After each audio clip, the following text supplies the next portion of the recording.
তো আমি ডর্ম থেকে বের হলাম, ডর্ম থেকে বের হয়ে এখন আমি যাচ্ছি হচ্ছে আমাদের ডর্মের অন্য আরেকটা শাখা আছে যেখানে হচ্ছে আমরা মূলত খাবার খাই। তো সেটা হেঁটে যেতে 1 মিনিটের মতো সময় লাগে। তো সেখানে যাচ্ছি এখন, সেহেরির জন্য যাচ্ছি। আর আপনাদেরকে দেখাবো সেহেরিতে কি দেয়। সংক্ষেপে বলে রাখি, সেটা হচ্ছে আমাদেরকে মেইনলি দেওয়া হয় ব্রেকফাস্ট, অর্থাৎ টার্কিশরা যে টাইপের ব্রেকফাস্ট করে চা সহ দেওয়া হয় ওই টাইপের জিনিসপত্র মূলত সেহেরিতে আমরা খাই। সাথে ডিম থাকে মেইনলি, আর হচ্ছে চিজ এই টাইপের থাকে, আমি দেখাবো আপনাদেরকে। বাট ওইটা মূলত ওদের ব্রেকফাস্ট। আমরা যেরকম সেহেরিতে ভাত খাই অর্থাৎ ডিনারটাকে অথবা লাঞ্চটাকে কপি করি, ওরা হচ্ছে ব্রেকফাস্টটাকে কপি করে সেহেরিতে নিয়ে আসে। তো এটা হচ্ছে তুরস্ক আর বাংলাদেশের সেহেরির মধ্যে ডিফারেন্সটা।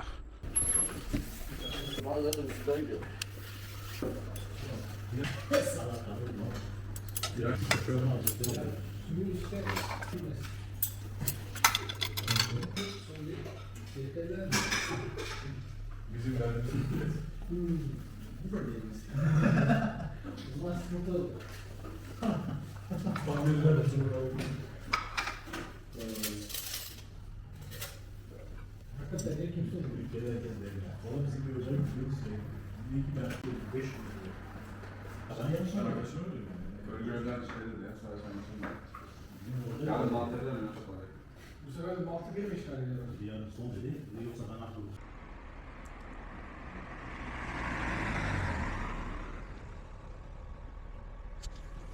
আচ্ছা, এখন আমি আসছি হচ্ছে বাস স্টপের পাশে। এখানে আমি আপনাদেরকে ফুডের ব্যাপারে একটু রিভিউ করে দিই। সেটা হচ্ছে টেবিলে মোটামুটি বন রুটি যেগুলো বলি আমরা, সেগুলো সবসময় থাকে। টার্কিশ রুটিটা সবসময় দেওয়া থাকে, আনলিমিটেড খাওয়া যায়। আর মেয়োনেজ থাকবে, সস থাকবে, সাথে হচ্ছে লবণ মরিচ। তো এই 6টা জিনিস টেবিলে সবসময় থাকবে। পানি থাকে, আর সকালে এরকম চা পাওয়া যায়। তো এগুলো হচ্ছে মোটামুটি সবসময় থাকে, এগুলো নেওয়া যায়। বাদ বাকি যে খাবারটা ওরা দিছে ডিমের মতো, যেটা ম্যান বা এই টাইপের, তো ওইটা হচ্ছে ডিম দিয়ে কোনো একটা আইটেম থাকে, না হলে ওরা সিদ্ধ ডিম দেয়, কিছু একটা দেয়, ডিমের একটা আইটেম থাকবে। তারপরে বাদ বাকি আপনারা দেখলেন টেবিলে যেগুলো রাখা আছে ওখান থেকে নেওয়া যায়। এই হচ্ছে আমাদের সেহেরি বা ব্রেকফাস্ট তুরস্কে। আর খাবারের রিভিউটা আমি আপনাকে দিই। সেটা হচ্ছে ওদের খাবারের ওভারঅল যে রিভিউটা, সেটা হচ্ছে ওরা ঝাল খায় না খুব একটা বেশি। এটা নিয়ে একটা কাহিনীও বলতেছি। ওরা ঝাল খুব একটা খায় না, মিষ্টি বা পাঞ্চা বা হালকা ঝাল এই টাইপের জিনিসপত্র ওরা খায়। ওদের যে মরিচটা থাকে ওটা আপনি যতই দেন ওটা খুব একটা ঝাল হবে না। তো এটা একটা ব্যাপার মাথায় রাখতে হবে তুরস্কে। আপনি যদি অতিরিক্ত ঝাল খাওয়া মানুষ হন তাহলে আপনি টার্কিশ খাবারের সাথে অ্যাডজাস্ট করতে পারবেন না। কারণ আমি এখানে যতগুলো বাঙালি দেখছি সবার কমপ্লেইন হচ্ছে এটা খাওয়াটা, টার্কিশ খাবারটা খাওয়া যায় না, কারণ মরিচ খুব একটা বেশি, ঝাল বেশি একটা হয় না। আমি খুব একটা বেশি ঝাল খাই না, তারপরেও আমার কাছে একটু প্যারা লাগে মাঝে মধ্যে, মনে হয় যে একটু ঝাল হইলে ভালো হইতো। এটা হচ্ছে ওভারঅল রিভিউ। দেখেন খাবারগুলা মানসম্মত, ভালো খাবার, কিন্তু ওই যে রুচির সাথে একটু মিলে না, এটাই হচ্ছে প্রবলেম। বাদ বাকি আমি খেতে খেতে অভ্যস্ত হয়ে গেছি, আর আমি ঝাল কম খাই দেখে আমি অ্যাডজাস্ট করতে পারছি আলহামদুলিল্লাহ। আর এই ছিল সেহেরির রিভিউ। আমি অত ভালো করে ফুড রিভিউ অবভিয়াসলি করতে পারি না, সেটার জন্য সরি। বাট এটা আমি এই ভিডিওটা করতাম না, এটা করছি যে রমজান আবার 1 বছর পর কবে আসবে, আমার একটা ডকুমেন্টারি দরকার যে রমজানটা কেমন ছিল, খাবারগুলো কেমন ছিল, ওটার কারণে এই ভিডিওটা করা। তো আই হোপ ইউ আন্ডারস্ট্যান্ড। এতগুলো মানুষের সামনে আমি ওদের খাবারগুলো রেকর্ড করতে চাইনি, তারপরেও যতটুকু পারা যায় করছি। ও আচ্ছা, আরেকটা জিনিস দেখানো ছিল। এই পাশে একটা ব্যাটার ছবি দেখতেছেন, এটা পলিটিক্যাল। আর এখানে একটা তাঁবু দেখতেছেন, এই তাঁবুতে তুরস্কে হচ্ছে প্রতিদিন একদম প্রথম রোজা থেকে শেষ রোজা পর্যন্ত এই তাঁবুর মধ্যে ইফতারি বিতরণ করে। এটা যারা একদম খেতে পারে না ওরকম না, এটা সম্ভবত পলিটিক্যাল পার্টির লোকজনদের জন্য অথবা ওদের এখানে সমাজের লোকদের জন্য এটা করা হয়। পার্টি দেখেন, এই সাইনটা দেখে অনেকে বুঝতে পারছেন এটা হচ্ছে দিরলি সার্তুরের কাই গোষ্ঠীর সাইনটা। তো আপনাদেরকে আর একটু দেখাই এদিক থেকে, এই যে এই পার্টিটা, এই পলিটিক্যাল পার্টি। তো যোগ দিলে চলে আসেন। ওখানে যেটা দেখা যাচ্ছে এটা হচ্ছে আমাদের ডর্ম। আর এটা এখানে ডর্মের সামনে, এটা হচ্ছে ইফতারি বিতরণের জন্য তাবু। এটা হচ্ছে খুলে ফেলবে কখন, যখন হচ্ছে রমজান শেষ হয়ে যাবে। এখানে মূলত লাইন ধরে ওরা ইফতারির টাইমে, এই জায়গা দিয়ে লাইন ধরে। এটা মূলত গরিবদের জন্য বলে মনে হয় না, যে কেউ আসতে পারে আমার যেটা মনে হয়। আর এখানে ওরা সব ধরনের মানুষজনই আসে, এসে হচ্ছে লাইন ধরে দাঁড়ায়, ইফতারিটা নেই। আমি কখনো দাঁড়াইনি, যেহেতু আমার এটা ডর্মের পাশে, ডর্মে আমার খাবার আছে, তো আমি আর এত কষ্ট করে লাইন ধরি না। কারণ আমি এত ডিটেলসে জানি না কাদের জন্য আয়োজন, কারা পার্টিসিপেট করতে পারবে, বিদেশি ফরেনাররা করতে পারবে কিনা। তো ওইগুলো কারণ আমি এখানে জয়েন করি নাই। আর আমার সামনে কি আছে আপনাকে দেখাই। মিহিরমা সুলতান জামি, রাতের বেলা এরকম লাইট জ্বলে থাকে, দেখতে অনেক সুন্দর লাগে।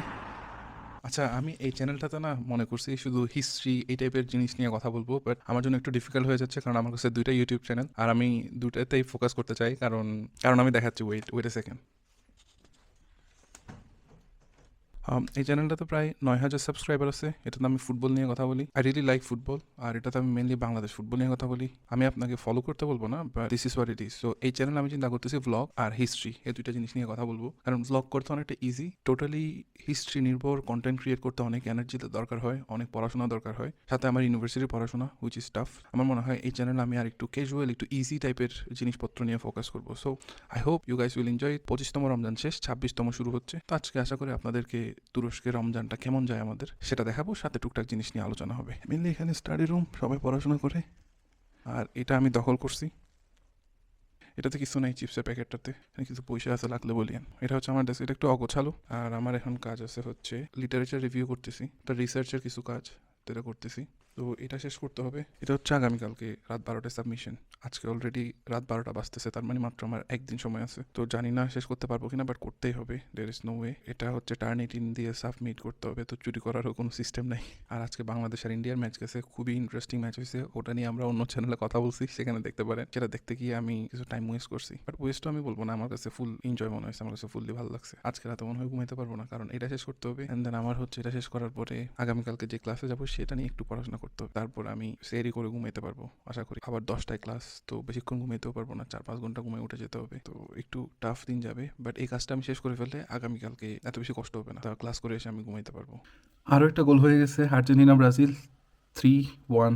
তো আজকে বাংলাদেশও জিতছে, আই গেস আর্জেন্টিনাও জিতবে। কিন্তু আমার অ্যাসাইনমেন্ট শেষ হয় নাই। বাংলাদেশ নিয়ে যে ভিডিওটা বানিয়েছে ফুটবল নিয়ে, আলহামদুলিল্লাহ 34K views within few hours. তো এটা দেখে আলহামদুলিল্লাহ একটু ভালো লাগতেছে। বাট আমার এই অ্যাসাইনমেন্টটা শেষ করতে হবে, ইটস ভেরি ইম্পর্টেন্ট। শুধু ইউটিউব নিয়ে পড়ে থাকতে চাই না, পড়াশোনাও কিছু করতে হবে, যেটা এত দূর দেশে আসছি।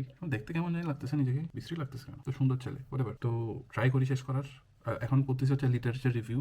এটা হচ্ছে ইম্পর্টেন্ট পার্ট, আর এটা একটু কঠিন, দুই একটা প্যারা আছে। তারপরের পার্টগুলো একটু সহজ হইতে পারে আই হোপ, বাট দেখি কি হয়। ভাই আমি ম্যাচ দেখি নাই পুরোটা, আমি হচ্ছে হাফ টাইম চলতেছে এখন, আমি জাস্ট 10 মিনিটের মতো মনে হয় ম্যাচ দেখছি। তো এই 10 মিনিটে আমি একটা গোল দেখছি আর 3-4টা মারামারি আর ফাইট দেখছি। আর আরেকটা জিনিস আমার মনে পড়ে গেল, ছোটবেলায় আমাদের একটা টিচার ছিল ব্রাজিল সাপোর্টার, খুবই ব্রাজিল সাপোর্ট করতো। তো যেদিন বিশ্বকাপ থেকে ব্রাজিল বিদায় নিবে সেদিন হচ্ছে আমরা ক্লাসে গেলে খুবই মাইর খাইতাম ওনার কাছ থেকে। উনি ম্যাথ পড়াইতো, ইংলিশ পড়াইতো, তো খুবই মারতো। ব্রাজিল হেরে যাওয়ার যে দুঃখ সেটা আমাদের উপর দিয়ে তুলতো।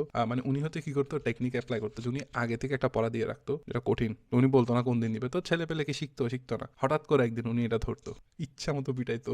এটা রিলেট করতে পারলে আপনারা বলিয়েন, আমি জানি না আপনারা রিলেট করতে পারবেন কিনা, বাট আমাদের সাথে এটা হয়েছে। পরে যখন ওনাকে দেখতাম যেদিন ব্রাজিল হারছে, আর্জেন্টিনা ব্রাজিলের মধ্যে, অথবা বিশ্বকাপ থেকে বিদায় নিছে, ওনার অবস্থা খারাপ। মানে উনি মনে হয় সারা রাত ঘুমাইতো না, শুধু কান্না করতো। আমার যেটা মনে হয় চেহারা এত বিশ্রী হইতো বা এত খারাপ হইতো, বিশ্রী বলতে মানে দেখলে বোঝা যায়, চোখ টোক লাল, ঘুম হয় না, এটা দেখলে বোঝা যায়। ও আচ্ছা, আপনাদেরকে তো আপডেট দেওয়া হয়নি, সেটা হচ্ছে আমার অ্যাসাইনমেন্টের কিছু পার্ট বাকি রয়ে গেছে, তো ওটা করতে হবে আজকে রাতের মধ্যে আমার সাবমিশন। তো এখন যদি করতে নাও পারি, আমার মনে হয় একটা প্যারা এখন লিখতে পারবো আমি। ওই প্যারাটা লিখে আমি যদি ঘুমায়ও যাই, আমার সকালবেলা উঠে ক্লাসে দৌড়াইতে হবে, ক্লাস করে এসে আমার কাছে হচ্ছে একটু ঘুমাইয়ে তারপর আবার কাজে বসতে হবে। এর মধ্যে আমি একটা আমার অন্য চ্যানেলটার জন্য হচ্ছে আমি ভিডিও রেকর্ড করছি, বাট ওটা এডিট করার সময় পাবো না। যদি কাজটা আজকে শেষ করে ফেলতে পারতাম তাহলে কালকে হয়তো এডিট করে আপলোডও করে দিতে পারতাম, মানে এডিট করার সময় পাবো না, তো হয়তো আপলোড নাও করতে পারি, আই ডোন্ট নো। সেই ভিডিওটা আজকে আপলোড না হইলে ওটা রেলেভেন্ট থাকবে না, তো ভালো লাগবে না দেখতে। তো আমি চিন্তা করতেছি ইদার করলে কালকেই, না আজকেই, না করলে আমি আজকে আর কালকের মধ্যে গুলাই ফেলতেছি, কারণ এখনো সকাল হয় নাই, সেজন্য ফজরের আজান দেওয়ার বাকি আরো 1 ঘন্টা আছে, তো সময় আছে অবভিয়াসলি। তো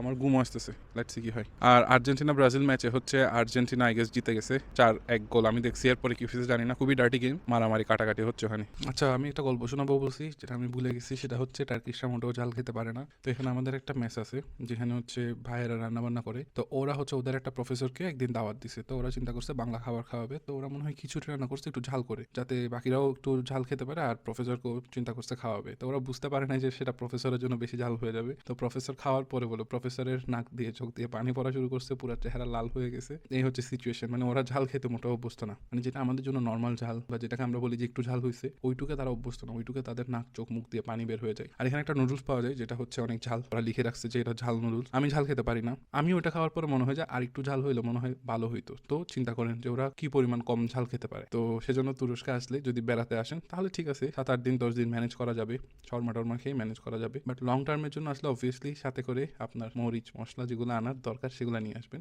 প্রথমত এখানে পাওয়া যায় না, পাকিস্তানি কিছু জিনিস পাওয়া যায়, পাওয়া গেলেও সেটা হচ্ছে আপনার অত ঝাল নাও হইতে পারে যদি পাকিস্তানিগুলো না নেন। তো এটা একটু ডিফারেন্স আছে আর কি, কখনো আসলে মাথায় রাখবেন। ইফতারির টাইম হয়ে গেছে, আর এখানে আমি যাচ্ছি ইফতারির জন্য। আর আমার এই পাশে কালকে যেটা দেখাইলাম সেটা আপনাদেরকে দেখাই।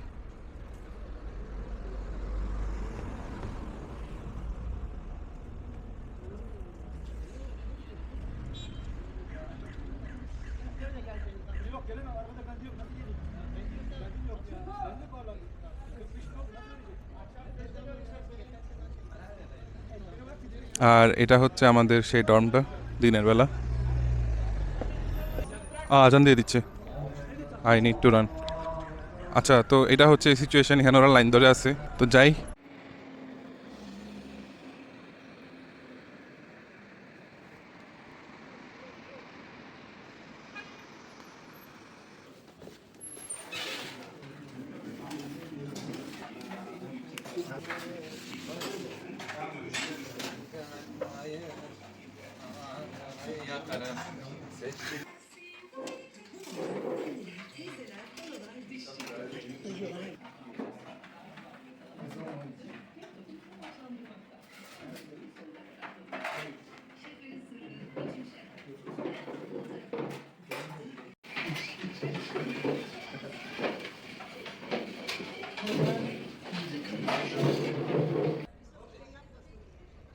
তো আমার হচ্ছে অ্যাসাইনমেন্ট শেষ, সাবমিশন করে ফেলছি, এখন রাত 12টা পার হয়েছে, 12:30 বাজতেছে। তো আমি আসছিলাম এই মসজিদের সামনে যেটা পিছনে চলতেছে। আমি দেখতেছি অ্যাকচুয়ালি রাতের বেলা কিছু হচ্ছে কিনা, আমি জানি পাশের একটা মসজিদে সম্ভবত কেমন লাইল হচ্ছে, তো ওদিকে যাবোই। আর সে তার আগে এটাতে দেখতে আসছি যে এই মসজিদে কিছু হচ্ছে কিনা, বাট এটাতে কিছু হচ্ছে না। ইফতারির রেকর্ড আপনি দেখছেন, তো ইফতারির ব্যাপারে যেটা বলতে চাই, সেম জিনিস, সব কিছু ঠিকঠাক, খালি টেস্টটা একটু ডিফারেন্ট। ওই যে অ্যাসাইনমেন্টটা অনেক কষ্ট হয়েছে, শেষ পর্যন্ত মনে করছে অনেক ইজিলি হয়ে যাবে 2-2.5 ঘন্টায়, বাট অনেক কষ্ট করতে হয়েছে আজকে সারাদিন, ক্লাসেও যায়নি যাতে এটা টাইমলি সাবমিশন করতে পারি। ভাগ্যিস আমি কালকে রাতে ডিসাইড করছিলাম যে আজকে ক্লাসে যাচ্ছি না, আর সেজন্য এটা ঠিকঠাক মতো সাবমিট করতে পারছি, আদারওয়াইজ এটা সাবমিশন হইতো না। তো প্রথম অ্যাসাইনমেন্টে আমি মারা খেয়ে যেতাম, বাট আলহামদুলিল্লাহ আমি বেঁচে গেছি। আর আজকে লাইলাতুল কদর, এটার শুভেচ্ছা আর হচ্ছে দোয়া করবেন কালকে আপনাদের। বাট এই ভিডিও মনে হয় আমি আরও পরে আপলোড করবো, সো আই থিঙ্ক এটা মিস হয়ে যাবে, আই ডোন্ট হোপ দ্যাট, হয়তো মিস হয়ে যাবে, আর যদি পারি তাহলে কালকে আপলোড করে দিব ইনশাআল্লাহ।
তো এটা হচ্ছে মিহিরমা সুলতান জামি। এখানে হচ্ছে কেয়ামুল লাইল হচ্ছে, আমি যতটুকু জানি এখানে হচ্ছে লাস্টের 10 দিনে ওরা মেবি আরও একটা খতম করতেছে, অর্থাৎ রাত 12টার পর থেকে শুরু করে সেহরির আগ পর্যন্ত সম্ভবত। পরে অনেক মানুষ এখানে, যেহেতু বিশাল মসজিদ, প্রায় 3-4 কাতার হয়েছে, তো অনেক মানুষ, ওদিকে আবার মহিলারাও আছে, আবার অনেক বৃদ্ধ মানুষরাও আছে, কিছু বাচ্চা লোকজন এদিকে ঘুরতেছে। তো এই সময়ে যারা এখানে মসজিদে কেমন লাইল করতেছে, হ্যাঁ, তো আমার মনে হয় এদের কারণেই আর কি তুরস্কে যে একটা রহমত আছে, মানে তুরস্কে যে মানুষ বলে না যে একটা ইসলামিক দেশ, মুসলিম দেশ, এরা হচ্ছে এদের কারণেই বলে। আর আমাদের দেশেও কিছু কিছু জায়গায় কেমন লাইল হয়, কিন্তু এখানে হয়তো ইচ্ছে আরো বেশি জায়গায় কেমন লাইল হয়, এটা একটা পজিটিভ দিক। আজকে কদরের রাত ওরা শুধু আজকে করবে না, ওরা লাস্ট 10 দিন কিন্তু এটা করবেই। এই ছিল, এখান থেকে কেমন লাগছে জানাবেন।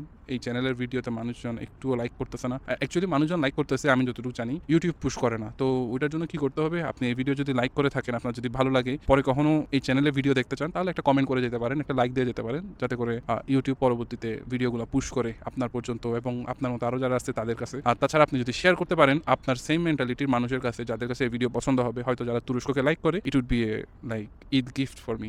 Thank you so much.